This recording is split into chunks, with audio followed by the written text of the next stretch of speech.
Business Tonight studio in Johannesburg is Mark Ingham from Ingham Analytics, and also Ashraf Mohamed from Regiments Capital. Gentlemen, it's been an extraordinary week on the JSE, and when I say an extraordinary week, an extraordinary day yesterday. Ashraf, okay, 50,000 we know about, but above 50,000 by such an extent, and with SAB and Sasol, both of those companies beginning with S and next letter is A, above 600. Can you believe it?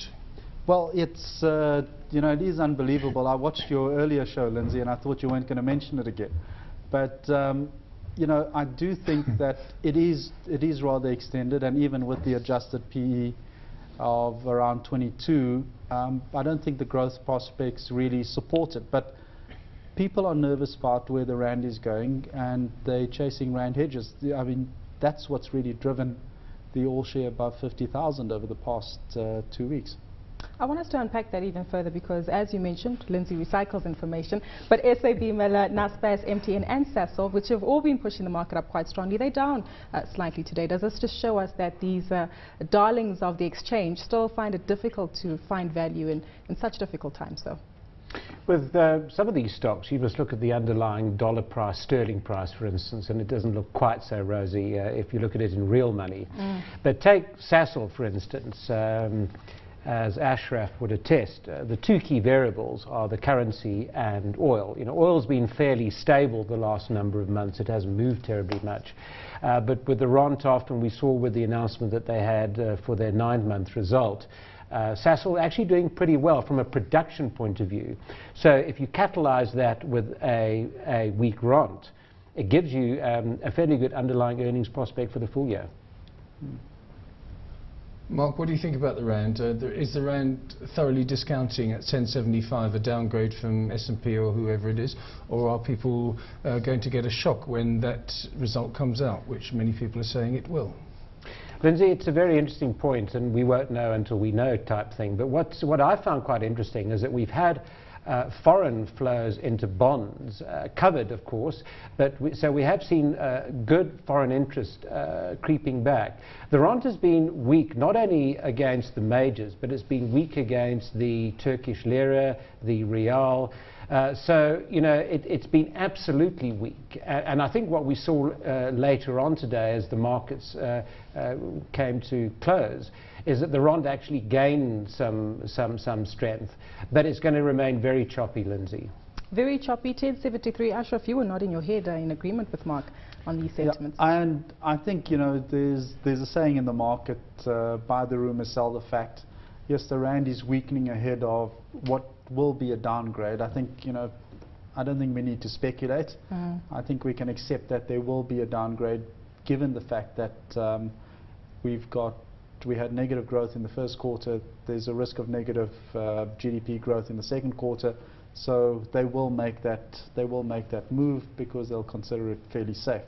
I do think that the bond market at 850 on the 186 is relatively cheap, so you will find buying coming in at that level. It's trading around 847, 848 right now, and the rand might weaken on the announcement, but I think that would be the time to buy the rand in the short term because the market is discounting the news. So the rand could end up at 1084, 1085 on the announcement of the downgrade, but from there I think it will strengthen 15 to 20 cents. Of course, Mark Ingham, the downgrade and the rating agencies' work is retrospective, and often what happens is that the work that they've done has been based on 1, 2, 3, 4 or even longer months worth of research, and people then go in the opposite direction. This time it might be different, and that's a terrible phrase, this time it's different. Do you think we're in recession? I'm not convinced that that we're going to remain in recession for a full year.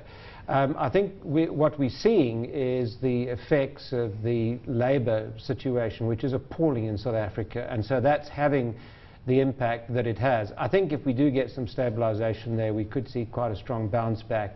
Nonetheless, Lindsay, the underlying trend, and I pick it up from many of the companies that I'm fairly close to, is that it's very tepid out there, and each rand of revenue that you earn is very hard earned.